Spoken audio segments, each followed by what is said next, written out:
Hi, Alicia. It's good to have you on the show. Hi, Michael. Thank you so much for having me. I'm excited to be here. So, where in the world are you right now? That's such a great question these days. I am currently in San Francisco, the Bay Area, So, you're there for work or is this a vacation? where I live, actually. You live in the San Francisco Bay Area. I I did not do. I'm know one of the that. lucky few that One of the lucky few paying astronomical prices for everything. I do. And for those astronomical prices, I try to be grateful every day for the views and for the nature and for the experiences. But yes, it's certainly a privilege to be here. And how's the weather these days? Oh my gosh, it's winter in San Francisco. It's like green. And I'm looking outside the window and everything is bright green, like the Easter Bunny could show up at any moment. And it's sunny and it's going to be 60 today. 60. Wow, that's actually quite nice weather. That's almost like San Diego. Yeah, I say that. I used to live in Minneapolis where it was -30 wind chill yesterday. So I say that with great glee. You're a Minneapolis lady, and then you move all the way to California. Do you move for work? Yeah, I've lived lots of places, but California is currently the destination. So, for the sake of the audience, maybe just talk through your background so they know why we're having a banter about where you live. Most people may not know you're a management consultant. So let's give them some background here. Background. Well, I now lead a company called Tournesol, which is a leadership consulting firm that helps leaders in times of significant change. And I'm sure we'll get into this, Michael, because we use this unique approach called Leading Brighter. But my background is actually, I started in public education, and then that led me to get into organizational change and development and transformation. And that led me to strategy and strategy execution. And then that led me here. So I've been inside companies, outside companies, consulting, a senior leader myself. Just had this crazy journey, lived in 10 cities as a result. It's been amazing. So you live in 10 cities all in the United States or outside the US? No, I lived in Australia as well and Canada. Oh, that's pretty nice. Yeah. So you've covered most of the Anglo-Saxon world. You just got New Zealand to cover and the UK. No, I was trying to do the entire Commonwealth, but I haven't. So Africa is on your list at some point. Why not? Why not? Why not?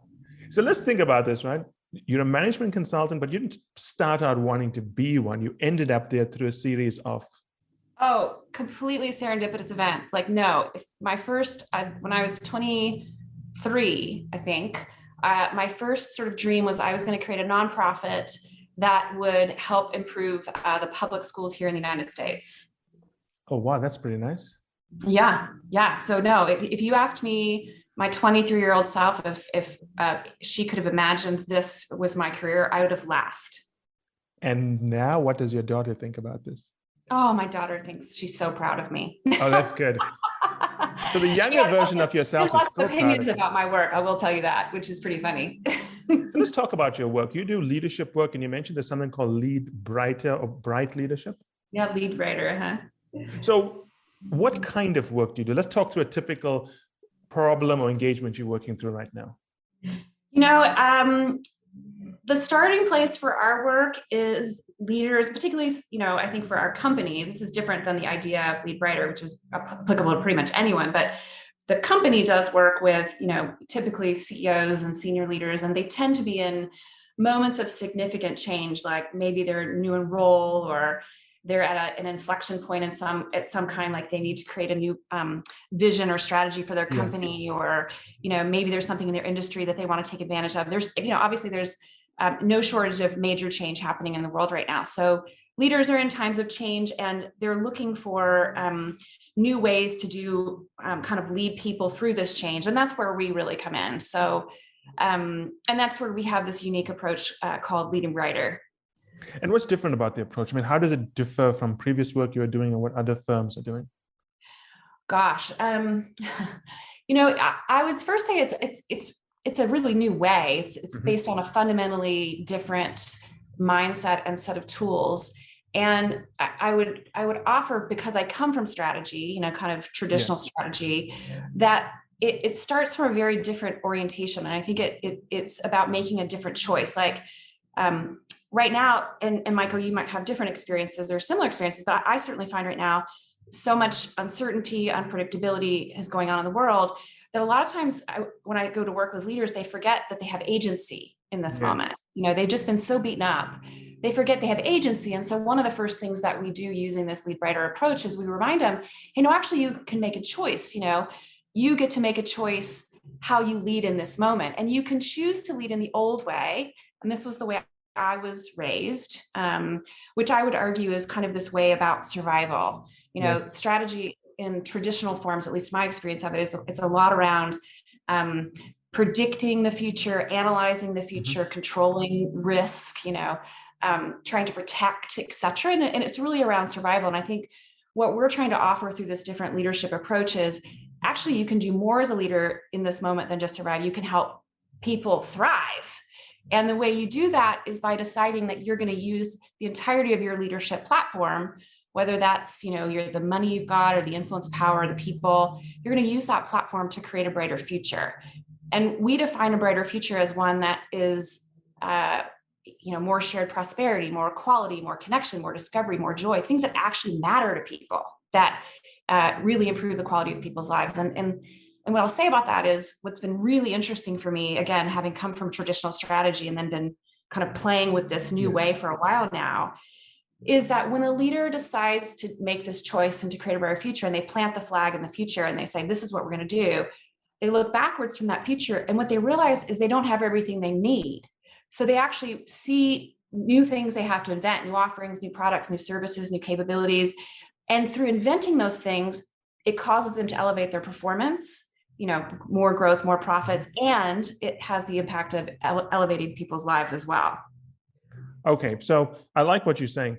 I used to be a strategy partner in my previous life, big transformation projects around the world, high-end corporate strategy. And I agree with the one big flaw with all strategy engagements is that we make the assumption that the people can do what the strategy asks them to do. We never ever think about who are the people that's going to implement this, who are the people responsible. We just assume the strategy is the answer. It's the way strategy has always been. It's not right, but it's almost as if the people are interchangeable because the strategy is the answer. Right. Well, and it's really interesting, I guess, again, I came from traditional strategy, right? So how does one who comes from traditional strategy say, hey, actually there's a better way or a different way? And I think it was from my own personal experiences like you, I sort of grew up as an incredibly idealistic child. And, I was the kid growing up that didn't want to be a teacher or a doctor. I wanted to be a leader. And I wanted to be a leader because leaders were the people that made great things happen for other people. And I think I entered the business world with that idea that I was going to be a leader and I was going to make, big things happen. And what happened to me was actually, I had the really unlucky experience of learning what it feels like to be disrupted 3 different times in 3 different industries. And the first time I was doing strategy for a CEO and a team. They were 100-year-old iconic telecom company, right when mobile was taking down landlines. Yes. Then I left and went to work for the country's largest print digital media company, right when digital media was annihilating that business model. You're really good at picking future career moves. I know. And then right after that, I went and worked for the senior team of a multi-billion-dollar brick and mortar retailer, right when e-commerce. Wow. And it was really interesting, going back to your point, is, it was 3 different companies, 3 different sets of leaders. They all use the same playbook to address this disruption happening to them. And they hired the top strategy firm because they were big companies. They hired the top strategy firm. The strategy firm did the strategy, just like you talked about, what are the new products and services? How are we going to defend the core? What is the cost cutting? What are the reorgs?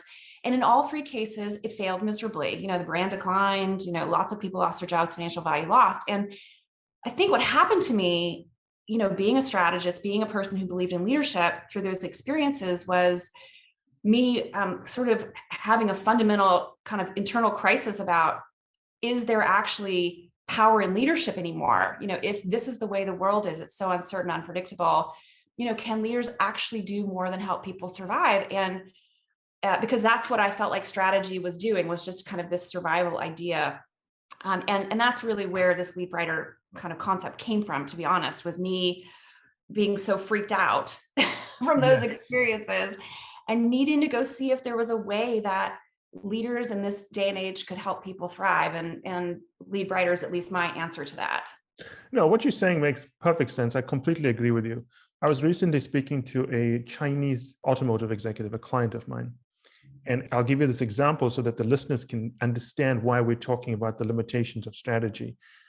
He wanted to know, what is Tesla's strategy? Because they want to copy Tesla's strategy. Now, Tesla's strategy is not a secret. I think everyone knows it. But the point I made to him is that there's no way they can implement Tesla's strategy. They just don't have the people who can pull that off. It's not as if the strategy is some big secret. Even if they knew what the strategy is and they got the playbook, they would never be able to do what Elon Musk can do, because he has some ability to raise his troops' morale that they just cannot do. Well, and the other thing that he does, is he comes at it, my point of view, from a point of view of he sees a different future Yes. than other people, right? And again, that's a new way of leading, which we would more advocate for, which is, he's using his platform in multiple areas. He sees a better future, and he's inventing a future that most of us, didn't think of. Exactly. So it's not as if once you know the strategy, everything is solved. The strategy has something to do with it, but it's about what that strategy is and can you actually pull it off. And what you say is very true. Many companies, they fall into the habit of benchmarking themselves, which is really survival. When you're benchmarking yourself, you're just trying to get parity. You're trying to be as good as everyone else, but you're not getting past that box you've created for yourself, because that means you have peers, right? That's right. And I think, again, having done this deep exploration myself, and it was really, truly, honestly, Michael, it was for me originally, me just being really upset because the leaders that I had worked with in those 3 stories that I just mentioned, they were great people, well-intentioned, well-trained, doing the playbook I would have used, frankly. And I think when I went to go explore what happened, one of the things that I realized was that playbook, which I would argue is sort of representative of today's dominant leadership paradigm, that leadership paradigm actually comes from economics and military strategy.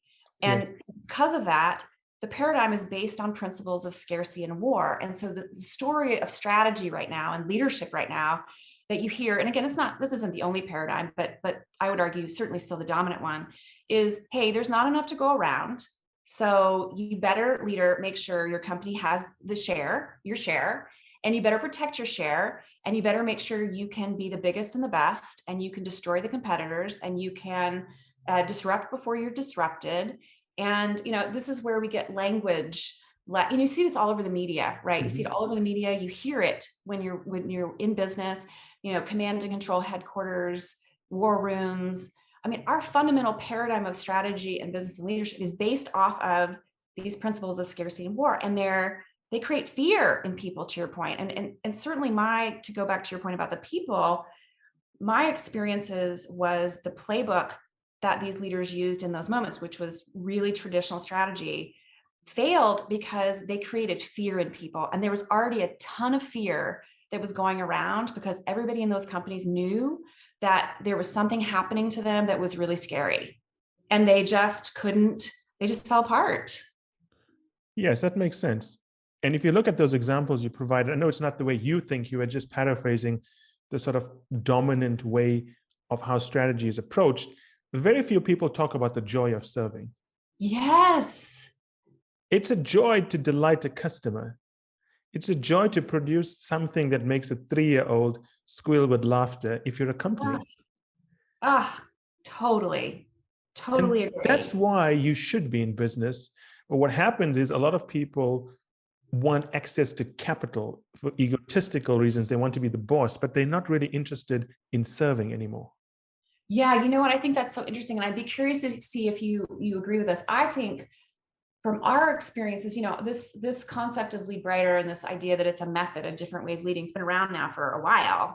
We've been playing with it, but I certainly think it's become more relevant over the last couple of years. And what I wanted to sort of see what you think about is, like, for us, given all of the shifts that are happening in the world right now, certainly in the United States, it's things like, climate change and political polarization and, the global pandemic, the little thing called the global pandemic. There's so much happening. I think one of the things that I've experienced is more and more leaders because they're humans, are waking up to, what do I want to do to leave a legacy? What do I want to do that matters with my life? I think it's contributing to the great reassessment, that people talk about right now.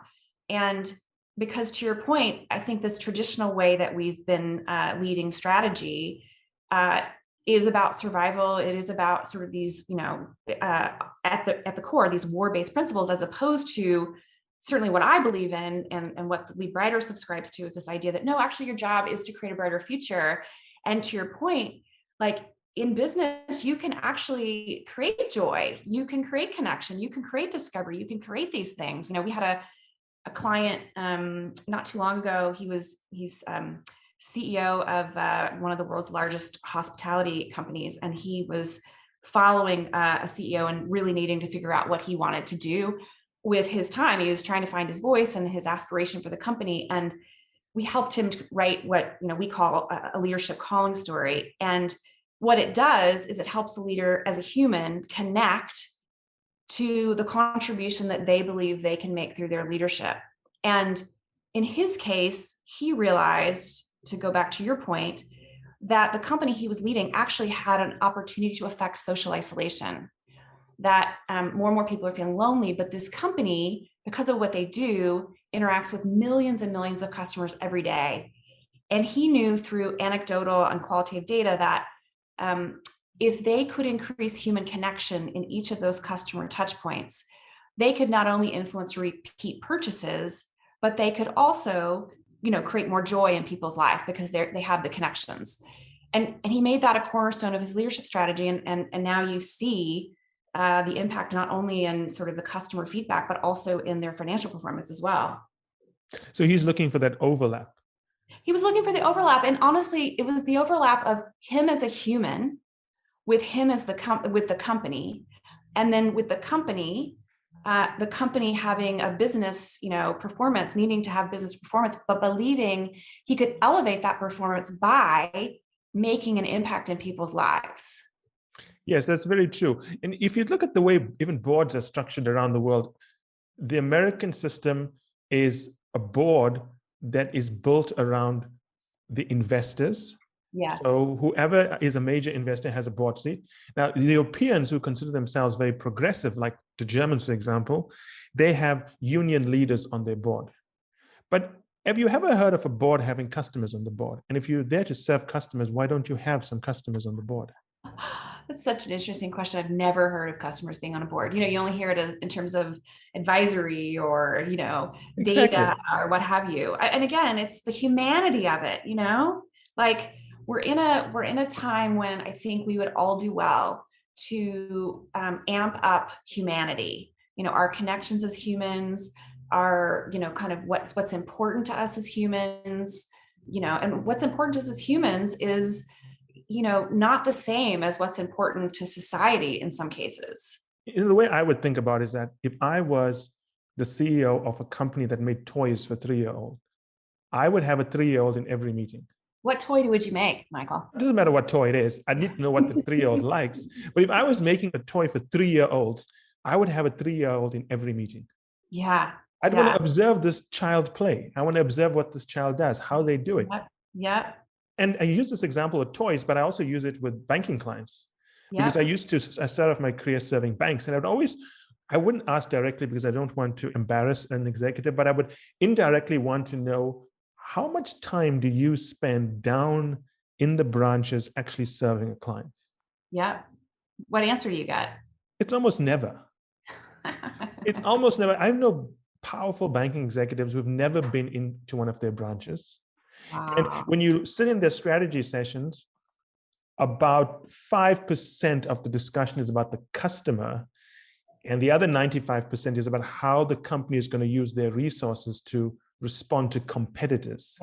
Yes, exactly. And I think, back to your point, I think you mentioned a minute ago about capital, right? Like it's such an important time for leaders, business leaders, to think about what is value in today's world, and because that's where you're going is, the joy of serving, like value in today's world, in my mind, given the uncertainty and unpredictability that we live in, is how can you make things better? How can you make things brighter? How can you make, because the reality is the future doesn't exist yet, and we can choose whatever we want it to be. And so how are you contributing to something that's better versus, to your point, what I think a lot of people do, which is how can I protect what I have?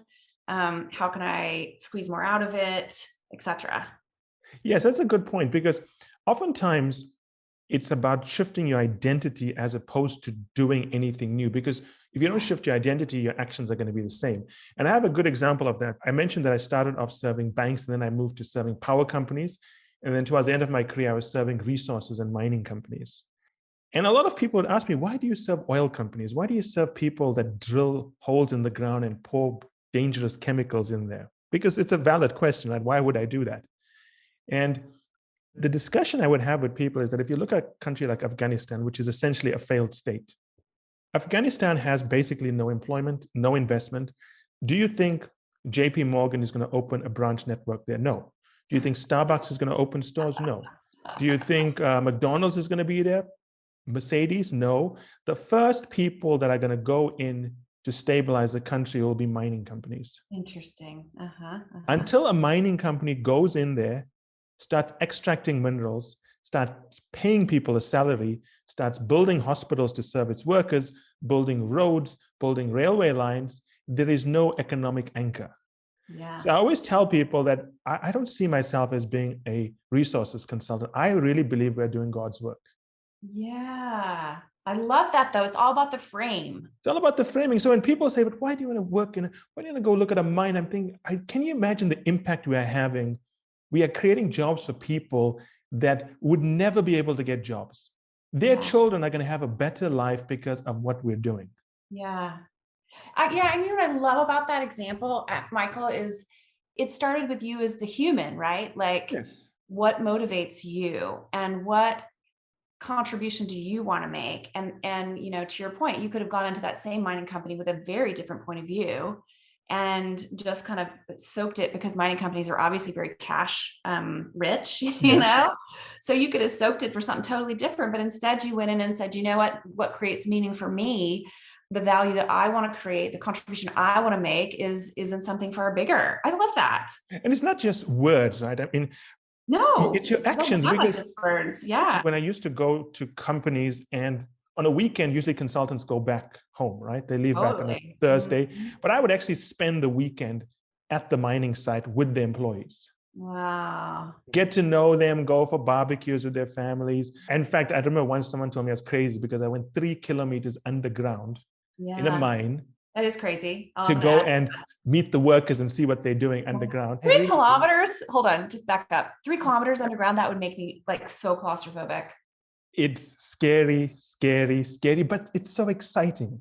Yeah. It's really exciting to see how something is made. Yeah. And sometimes I'd go into an aluminum smelter. These are huge facilities before it starts operating.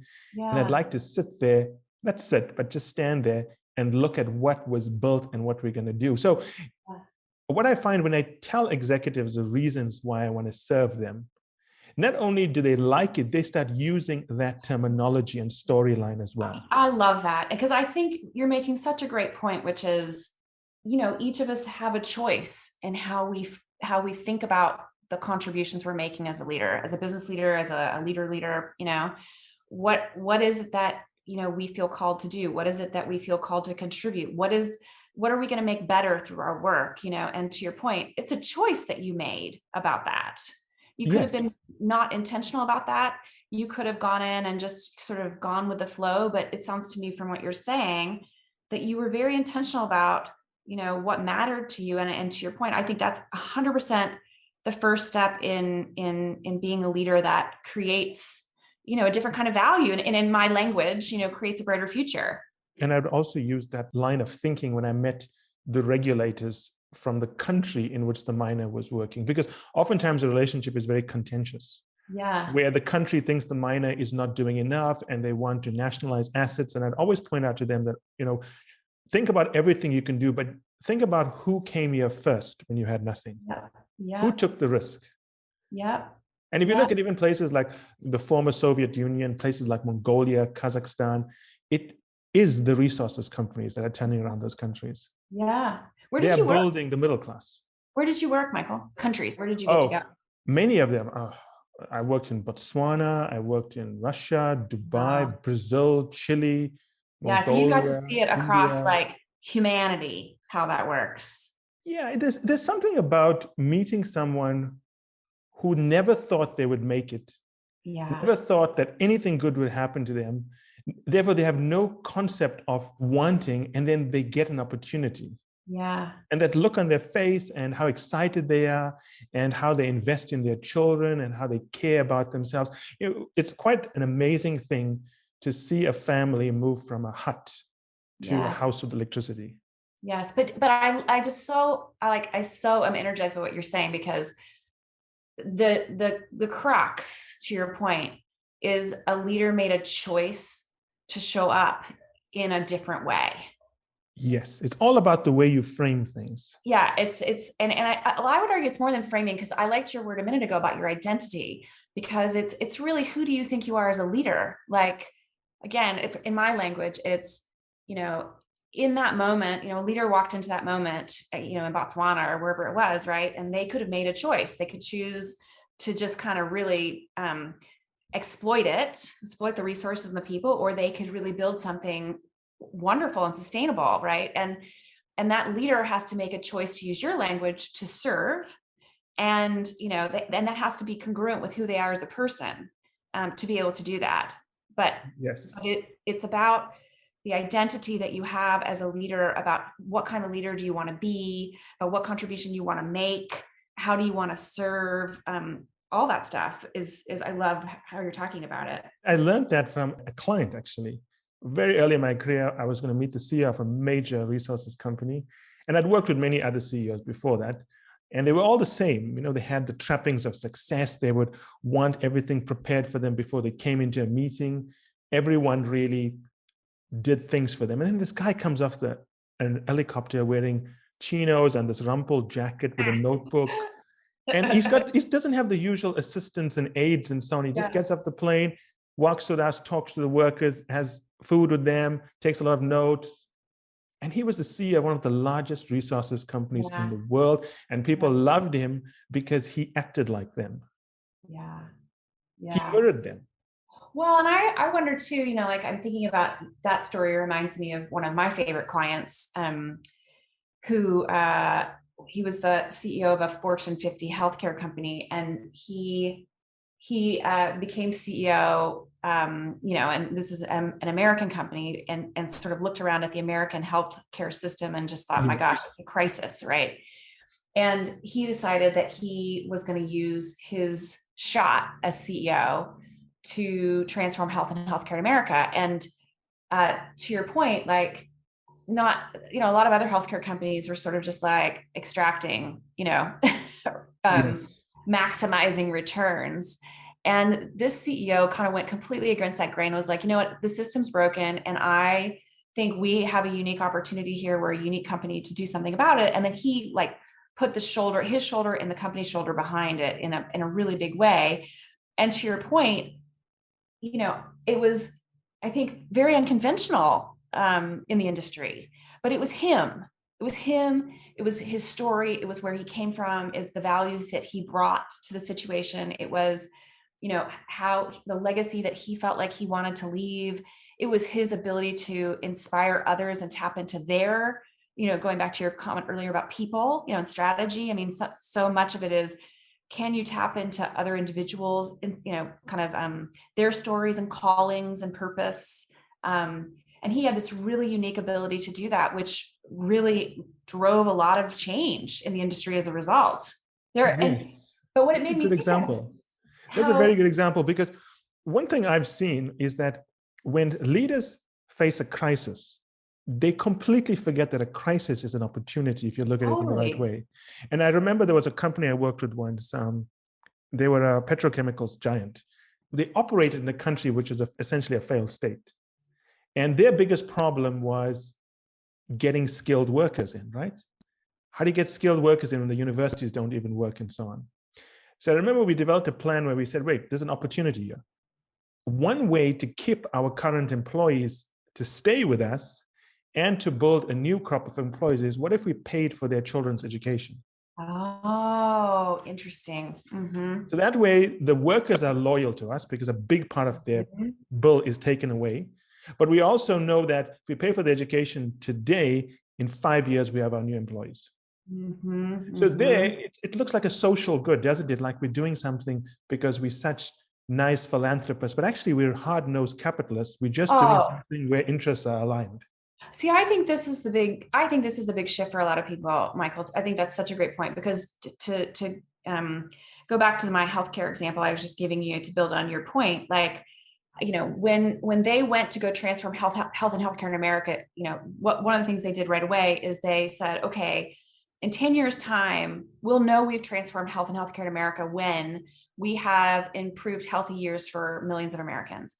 Well, when they went to go kind of unpack it takes to create healthy years, you know, people who were living longer, better lives. Yes. What they realized is that it's very, like, it's hardly anything about the work they were actually doing, which was like physical health. Yes. It's very much around mental and social health. And so one of the things that they, you know, and other things, right? But one of the things they ended up going after was homelessness, which again, to your point, could be like feel good homelessness. Yes. But no, why did they go after it? Because if you are homeless, it takes 27 years off your life. Wow. So by going after homelessness and by finding ways to end homelessness, which they did, they can actually increase healthy life years, which actually impacts their bottom line. Yes, exactly. That's a beautiful example of any sustainable measure works if it's profitable. Yes. And what happens in a lot of companies is that they don't really want to put the effort into thinking through a solution that's good for them and the market. So they kind of do something that actually costs them money and it's not sustainable. Yeah. And I also think, and you challenge me if you disagree, I think crisis, it takes a special leader in kind of this situation that we're in right now, which, you know, I don't think is going away, right? Like a lot of change and transformation and whatnot. It takes a special leader, like a leader who's really grounded in themselves, to say, actually, I'm going to go against the grain and I'm going to do something really bold and I'm going to try to make things better for people. And I believe if I do that, I can also elevate my business at the same time. Like, I mean, this leader I'm talking about, I would argue, you know, one of his primary characteristics was courage. He was brave, bold. You have to be someone who is not trying to please. Yes. And someone who doesn't suffer from the imposter syndrome. Yes. Well if you said. keep watching over your shoulder thinking that you're going to be caught out, yes, you can never do something bold because you just can't deal with the criticism. Yes. And do you think that comes from, Sue? From my experience of working with people, I feel like that comes from the fact that they've done enough inner work to know who they are, to know what matters to them, to really feel this sense of they want to leave a legacy. They want to make things better. I don't know all the reasons, but I'll tell you my own experience because I have worked with a certain group of CEOs which happen to be females in capital intensive sectors. And whenever a female client was promoted into EVP or CEO, I would congratulate them, but also remind them that the most likely reason they were promoted is because no one else could do the job. What I've seen with female executives is they're never given a good role. Yeah. They're always given a role that nobody wants. It's a fact. I mean, I've seen it, that if it's a cushy role, someone in a circle gets it. But if it's a role that's just so bad, they'll say, okay, it's really bad. Let's just take the risk and bring in someone else. Yeah. So what happens is that with these executives, they've got nothing to lose. Yeah. When you've got nothing to lose and your career was never going to go anywhere, and you're not sure how long you're going to keep this role, you're just going to do whatever you think is right. Yeah. And in that situation, because they have nothing to lose, they can be bold. And I've seen them do some very creative things.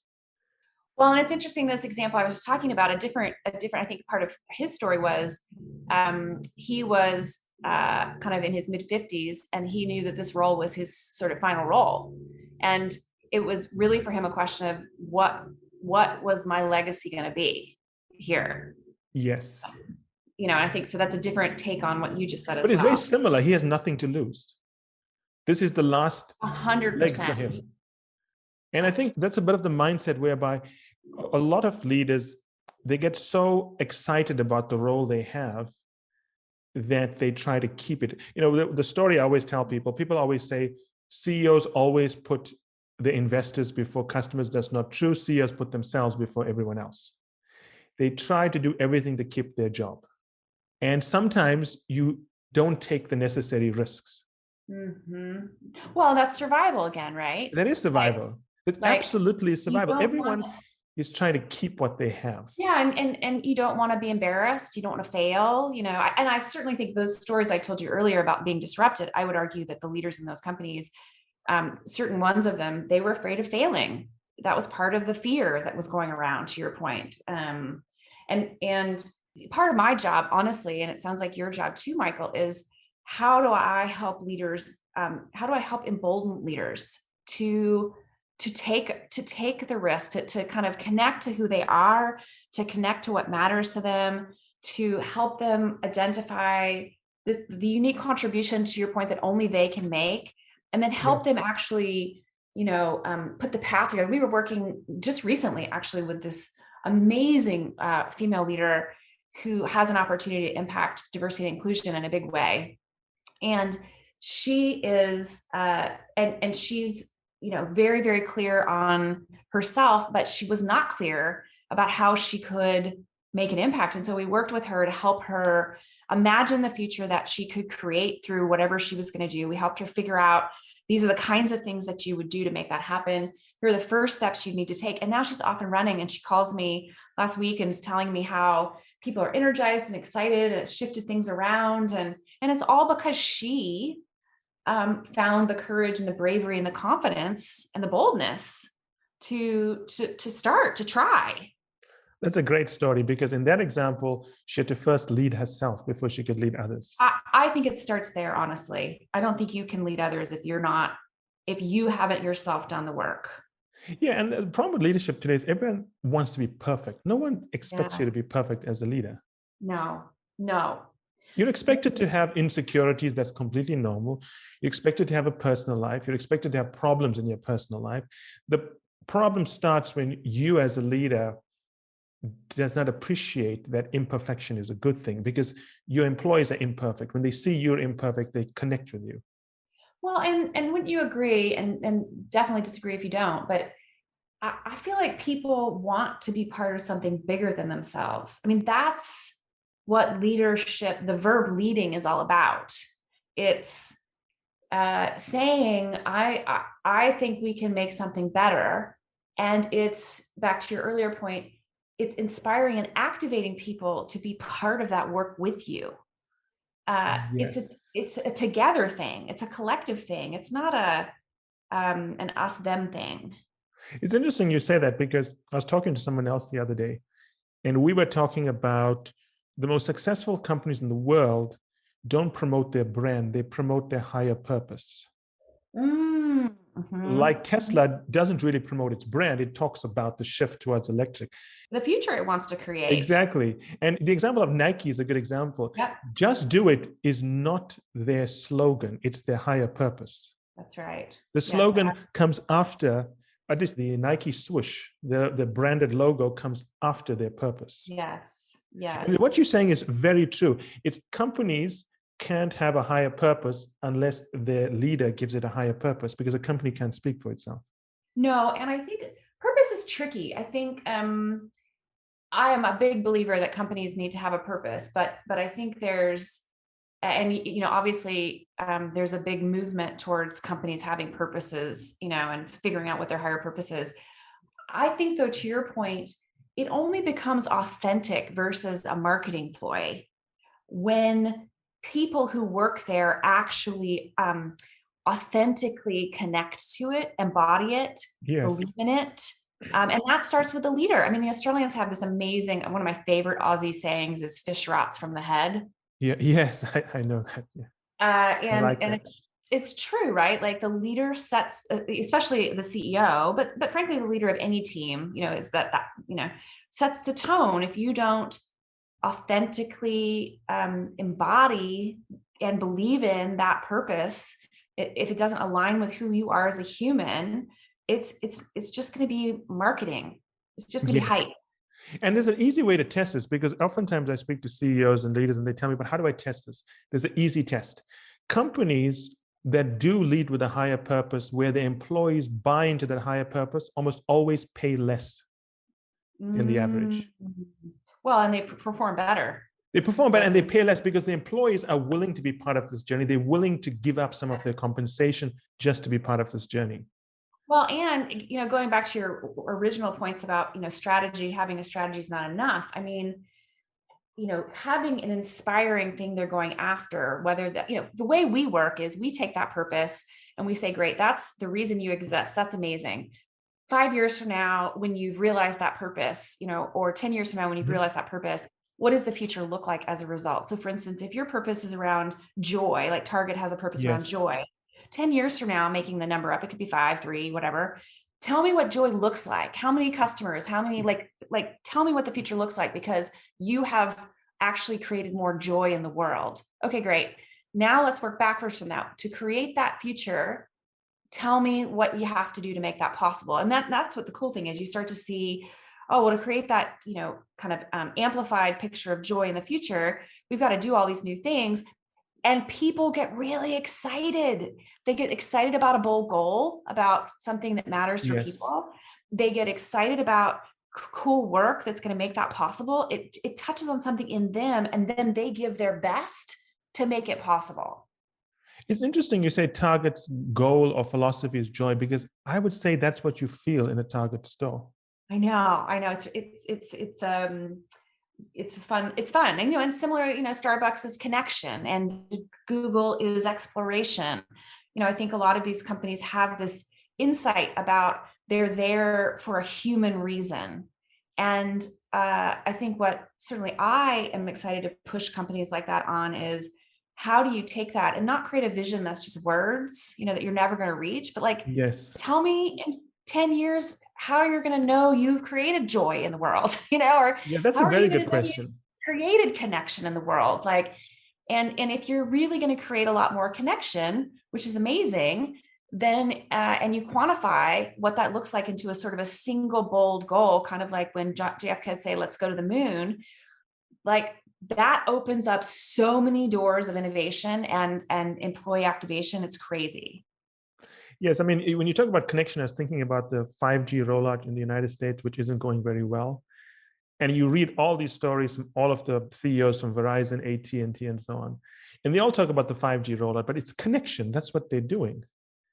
Yeah, and human connection, And what they need to focus on is how do they know they've rolled out 5G? It's not because you've rolled it out, it's because you've created a whole new market of people being able to operate in ways they couldn't do it before. Exactly. And I think that's the key, is that, if you play out this sort of the thread we're playing with right now, it's all of those telecom companies are in the business of human connection.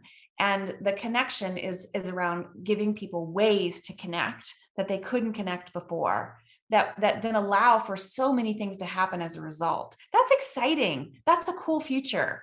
That's a future people would want to be a part of. People want to be part of. And what I think you hear in the leadership space right now is leaders, need to access more creativity and imagination. And in that example, it's let's imagine what that looks like when you've done that. Let's imagine it and imagine what people will be doing. And I'm sure they've done some of it, right? I'm not saying that they haven't, but it's that is the thing that when you tell that story, when you say, no, really, this is about a thing that's going to make people's lives better. And this is the opportunity that we have in front of us if we do it.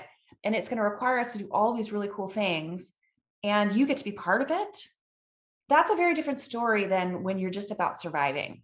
And yes, absolutely. All the work we're doing is because we need to make sure that we keep our market share, where it is. Because that excites, it doesn't even excite investors.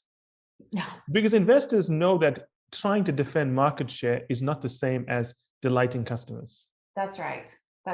And these are smart people who manage funds and institutional funds. They're smart. They know which kind of messages work in the market. They understand that if you just pursue and invest in a company that's trying to survive, as you say, which is true, you're not going to survive for long. This is the irony. Companies that try to survive don't really end up surviving. That's right. Well, and even I would even argue that it applies at the principle you just said applies at even such a micro level. Like even your team's not going to survive. Like we were working with a team a few months ago, a leadership team in a company, and again, they've been in survival mode, for the last 2 years. It's been crisis after crisis after crisis, and they're tired, exhausted, frankly. And we were invited in to help them sort of kind of kick off a new chapter together. And the work that we did with them was, okay, so a year from now, this team has contributed what to this company? Like, imagine what you can do. You guys are amazingly smart and talented, and you're the leaders of this massive group in this company. What can you contribute? And then, what kinds of things would you have to create to do that? And what kind of team would you have to become? And gosh, Michael, through that conversation, they got excited, and, you could see them moving away from sort of that feeling of victimhood to kind of like agency and leading again, if you will. Yes. Again, shift from sort of, well, you're inspiring them, right? Surviving to thriving, But you're inspiring them. Yes. You're putting a spark in there. And I think equipping, because Equipping, inspiring yes, only works if they then have actions that they can take, if you will. Yes. I remember there was someone from, I think it was Nigeria, who wrote to me the other day, a student from Nigeria, and very sad because their life is not going well. They are happy with things. And I remember telling this lady that, she obviously writing to me from an Apple phone. I can see it says from an iPhone at the bottom of the message. I was trying to tell her that, do you realize you're using a phone, you in your hand, you have a phone that has more computing power than the entire US government had when they put a man on the moon in 1969. Isn't that just mind-blowing? So if you're telling me that you can't use that computer to do something with your life, what hope is there? Of course you can do. It's just about reframing your life. Life isn't bad. Your life is bad. There's a difference, but you're young and you can change that. Yeah. And it's, again, I think some people, again, not knowing her story at all, but I think one of my core beliefs from my own experiences is that no matter who we are, no matter what the situation is, again, we have agency. We can make choices. And when you're in a leadership space in particular, you can make choices about what you want to do with your platform. And the question is, have you been intentional about making that choice? And are you aware if you're just leading in a way that's about survival, or can you choose a different way and, really try to help people see a better future that you can create together? Like, yes, I like that. That's the job, I feel like, of leaders today. To me, it's a very exciting thing to be able to get up, walk outside, drive to an office, and build something. Yeah. Whenever I speak to CEOs and so on, for me, it's so exciting that they get to have all these resources to do something with it. Yeah. They can choose. It's their choice to make a mediocre product. It's no one forced them to do it. Totally. And they have all of the, CEOs in particular, right? They have a platform. Many of them don't realize they do, but they have a platform. They have, to your point, money, influence, power, people, to do something with. And it is exciting. We worked when they make a choice that's about using it for making things better. Like there was a company, again, not too long ago, it's a sustainable shoe retailer. And they started playing around with some of the concepts you and I have been talking about. And they began to imagine 10 years from now, what would be possible if they could help replace one pair of shoes in every US household with a pair of sustainable shoes. So to do that, if they did it in 10 years, you could imagine like huge consumer behavior change, huge waste reduction, probably even influencing the industry about how they do things. But what was super cool about it was what they would have to do to make it happen. They would have to completely elevate their performance. They'd have to change their portfolio of products. They'd have to make it more appealable to a whole new set of customers than what they're doing today, and they would not only increase sales and revenue, but they'd have this impact. That's cool. That's really exciting. That's something people want to be part of. Yes, but The part that is very key, what you said there, is that their higher purpose must force them to reinvent themselves. Mhm. Yes. Because what a lot of companies do and a lot of leaders do, they say, these are my resources. What can I get? How can I get 10% more from it? And that's going to be my vision. I think that's an excellent point, Michael. Yes. Because if you don't have that higher purpose, you're really just exactly right. Your purpose is to make money. Yeah, it's not just make money, it's a resources-based view of strategy, which is what resources do I have? How do I do something adjacent? It's adjacency moves that everyone loves to pull off. It was such a big thing in the 1990s and 2010 and so on. But companies that pull off adjacency moves have actually floundered. That's the thing. Yes, right. Because it in so many cases makes no sense why they did it. But also, if you can pull off an adjacency move, so can your competitor. So it's not really a competitive advantage. No, and to your point again, you have a higher purpose. In my opinion, it's a human-centered purpose. Like connection or joy or discovery. You imagine a future that you can create from that purpose. That tells you what adjacency moves you should make, because to create that future requires you to create new things, which probably implies you have to get into new markets or what have you, and that's a different way of thinking about it. I actually have a great story about a very counterintuitive strategy, which I think is worth for the listeners to hear this. I once worked with a mining company, and they were getting into a lot of trouble because once they mine the ground, they leave the spent earth lying in these big fields, right? And they don't look very pretty. Think about it.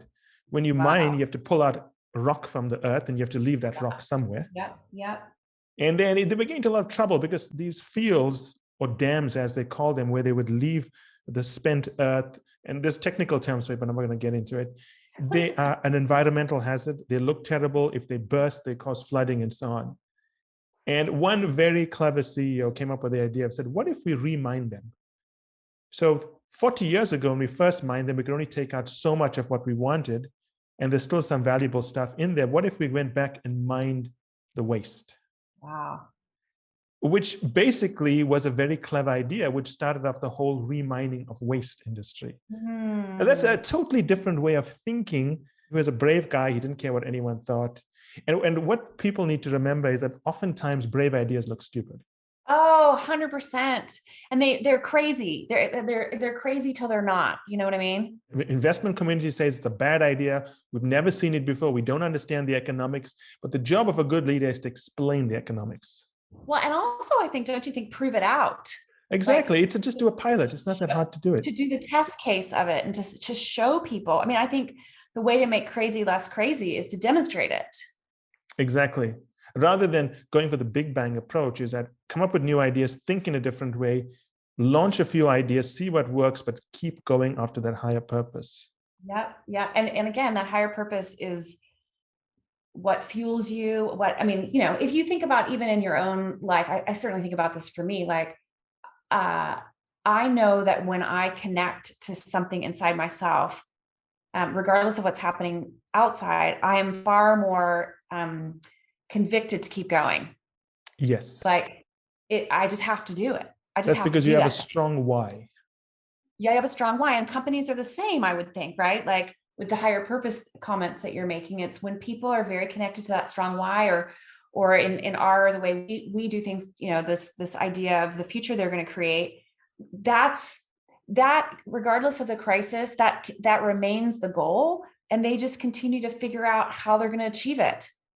But it creates, kind of that, we just have to do it. We just have to do it. One of the phrases I use with clients is I always say, beware of the tyranny of how. Because if it needs to be done, then figure out how to do it. But if you start figuring out how to do it before having a strong why, you'll never get over the hurdle. Well, and I think that goes back to your point, and it's okay. It's not going to be perfect. Yeah, it doesn't have to be perfect. But if you need to do this to survive, or to delight customers, or to be the best in your industry, or to change the world, then you'll figure out how to do it. It's like what you said before. You got to figure it out. You got to reinvent yourself. Yes, exactly. Well, and I think the idea of figuring it out is so critical in the world we live in, right? It's the what is your higher purpose? What is the future you want to create? It's okay. What's your best guess for how to do it? Okay, so now figure it out. It's a little bit like going on a road trip. I feel like, Yes. You're going to figure it out as you get there. Yeah. I mean, it's like, I'm going to drive from San Francisco to New York. I'm have my best guess about how I'm going to get there. But depending on, traffic and weather and kind of just frankly, what I feel like, I may change it as I go, or I might have a flat tire and I might need to do something different.